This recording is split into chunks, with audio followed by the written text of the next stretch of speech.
사람이 떡으로만 사는 것이 아니오에 대해서 말씀을 전하도록 하겠습니다. 어느 날 물고기들이 사람들이 대화하는 것을 들었습니다. 사람들은 세상에서 가장 중요한 것이 물이라며 물 없이는 하루도 살 수 없다고 이야기했습니다. 그러자 물고기들은 그토록 중요한 물이 무엇인지 궁금하고 알 턱이 없었습니다. 그래서 그 소중한 물을 찾아 여기저기를 찾아다니면서 나이가 많으신 할아버지 물고기에게 물었습니다. 할아버지, 그토록 소중한 물이라는 게 어디에 있습니까? 라고 물어보자 할아버지 물고기는 이렇게 대답합니다. 우리가 지금 살고 있는 곳이 바로 그 물속이란다. 물은 곧 생명이지. 우리 몸은 항상 물에 적셔져 있으며 날마다 그 속에서 살아. 단지 우리가 느끼지 못하고 있을 뿐이란다 라고 이야기합니다. 이 이야기는 톨스토이의 우화 중에 한 이야기입니다. 물속에서 살고 있으면서도 자신이 살고 있는 곳이 물속인지 모르는 물고기들, 정말로 어리석습니다. 그런데 우리는 어떻습니까? 창세기 1장 1절 말씀을 보시면 태초에 하나님이 천지를 창조하시니라고 이야기합니다.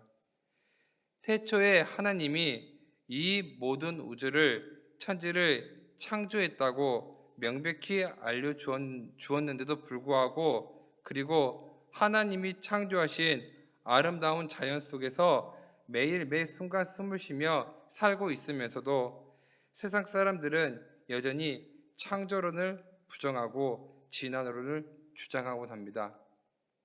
우리 성경 이사야 41장 10절에 있는 말씀 한번 찾아보시겠습니다. 이사야 41장 10절에 있는 말씀입니다.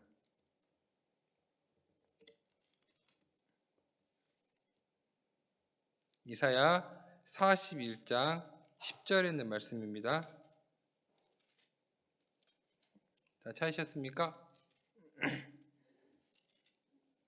구약 1016면 이사야 41장 10절에 있는 말씀입니다.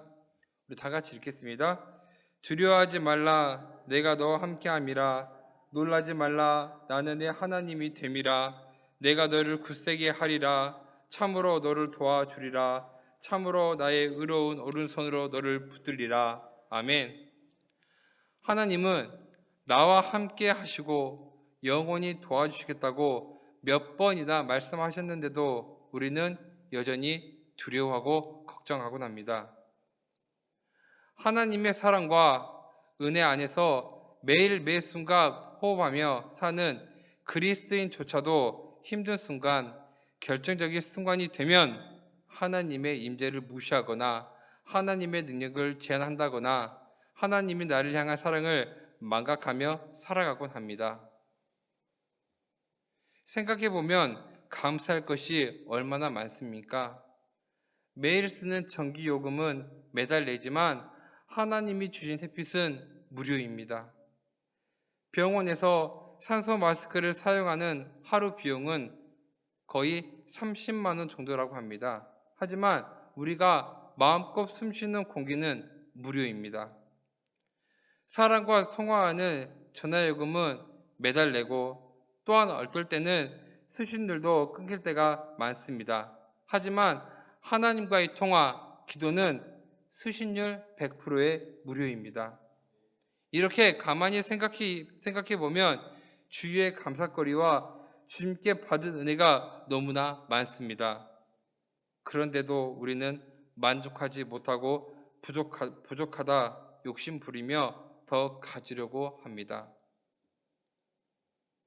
욕심의 안개를 낀 눈에는 부족한 것밖에 보이지 않고 감사의 안경을 끼면 감사거리가 아닌 것이 없습니다. 예쁜 어항에 물고기를 키우는 주인은 매일 아침마다 먹이를 줍니다. 먹이를 줄 때마다 먹이를 맛있게 받아 먹는 모습이 너무 귀엽고 사랑스럽고 그 물고기들이 잘 자라길 바라면서 하루에도 수십 번씩 바라볼 것입니다. 그런데 그 물고기들은 그 주인의 마음은 알기나 할까요? 물고기들은 오직 먹이에만 관심을 둘 것입니다. 자신들에게 먹이를 주는 분이 누구인지, 얼마나 주인이 자신을 사랑하는지에는 관심이 없고 그저 먹기만 합니다. 자신이 잘나서 똑똑하고 이뻐서 잘 먹고 있다고 잘난 척합니다. 그러다 조금이라도 늦게 주면 불평하고 비난합니다. 우리의 모습이 어찌 이르도 물고기와 같습니까? 이스라엘 백성들은 복 주시고 책임져 주시는 하나님의 인도하심을 생각하며 만나를 매일매일 배불리 먹었습니다. 놀랍고 감사하고 감격했던 그 만나를 어느 순간 또 만나야 이제 지겨워 죽겠네. 노예로 살 때도 고기는 먹고 살았었는데 매일 만나만 주시다니 하며 불평하고 고기를 요구했습니다. 그들의 원망을 들으신 하나님은 메추라기를 보내셨습니다. 출애굽기 16장 8절의 말씀 보시면 모세가 또 이르되 여호와께서 저녁에는 너희에게 고기를 주어 먹이시고 아침에는 떡으로 배불리셨으니 이는 여호와께서 자기를 향하여 너희가 원망하는 그 말을 들으셨음이라 라고 이야기합니다. 하나님의 축복이었던 선물이 이제 당연한 것이 되었고 하나님의 인도하심과 감사와 감격보다는 하나님이 던져주시는 선물과 기적과 먹이에만 관심을 두는 것입니다. 때로는 그 선물이 오히려 방해가 되어 하나님을 바라보지 못하고 하나님이 주실 것에만 집중합니다. 마태복음 말씀 보시면 사탄이 그것을 이용해서 예수님을 시험했다는 내용이 나옵니다. 마태복음 4장 3절에 시험하는 자가 예수께 나와 이르되 내가 만일 하나님의 아들이거든 명하여 이 돌들로 떡덩이가 되게 하라. 40일을 밤낮으로 금식하신 후에 굶주려 계신 상황에서 마귀는 인류 구원이고 뭐고 내 배불리 채워라 라고 예수님을 유혹합니다. 그때 예수님은 이렇게 말씀하십니다. 4장 4절에 사람이 떡으로만 살 것이 아니요 하나님의 입에서부터 나오는 모든 말씀으로 살 것이니라 하셨느니라 하시니. 아멘. 그러자 또한 마귀는 너를 위하여 인류 구원이고 뭐간에 일단 너부터 살아야 되지 않겠니? 너를 위하여 뛰어내리라 라고 또한 마귀는 유혹합니다. 그러자 예수님께서 이에 마귀가 예수를 거룩한 성으로 데려다가 성전 꼭대기에 세우고 이르되 내가 만일 하느님의 아들이거든 뛰어내리라 기억세웠으되 라고 이야기합니다. 이에 예수님은 또한 이렇게 대답하십니다. 주 너의 하나님을 시험하지 말라 하였느니라 하시니. 하나님의 사랑은 나만을 위한 사랑이 아니라 아가페적인 사랑, 이타적인 사랑, 십자가의 사랑이었습니다. 예수님은 이 땅에 오셔서 우리 머리로는 도저히 이해할 수 없고 용납할 수 없는 십자가라는 지고지순한 사랑을 펼치시려고 하고 있었습니다. 이때 마귀는 그 사명을 잊게 만들며 그런 엄청난 사랑 말고 그저 내 배나 채우고 모든 것을 누리며 잘 먹고 잘 살면 안 되겠냐라고 유혹합니다. 마태복음 4장 8절 9절 말씀 보시면 마귀가 또 그를 데리고 지극히 높은 산으로 가서 천하 만국과 그 영광을 보여 이르되 만일 내게 엎드려 절하면 이 모든 것을 내게 주리라 라고 이야기합니다. 그러자 예수님께서 4장 10절에 이에 예수께서 말씀하시되 사탄아 물러거라 기록되었으되 주 너의 하나님께 경배하고 다만 그를 섬기라 하였느니라 라고 말씀하십니다. 오늘날까지도 마귀는 여전히 우리를 공격합니다.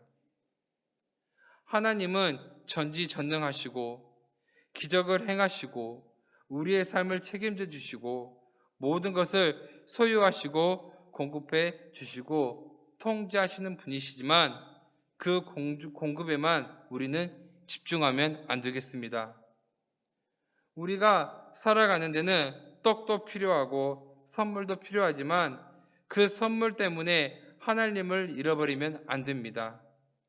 떡을 구하는 기도도 필요하지만 떡을 주시는 하나님이 누구신지, 하나님의 마음을 깨닫고 하나님이 왜 만나를 주시는지, 만나를 통해서 어떤 일을 하기를 원하시는지 우리를 향한 하나님의 뜻과 사랑에 우리는 집중해야 합니다. 우리는 과연 어디에 관심을 두고 신앙생활을 하고 있습니까? 하나님의 은혜 속에 살고 있으면서도 은혜에 감사하지 못하고 살고 있지는 않습니까? 하나님이 부어주시는 떡과 선물에만 관심을 두지 말고 하나님이 어떤 분이신지, 하나님이 나를 향한 뜻과 사명은 무엇인지 묵상하며 하나님의 무한한 사랑과 하나님이 베풀어 주시는 작은 만나에도 감사하며 말씀 안에서 순종하며 살아가시길 주님의 이름으로 축복합니다.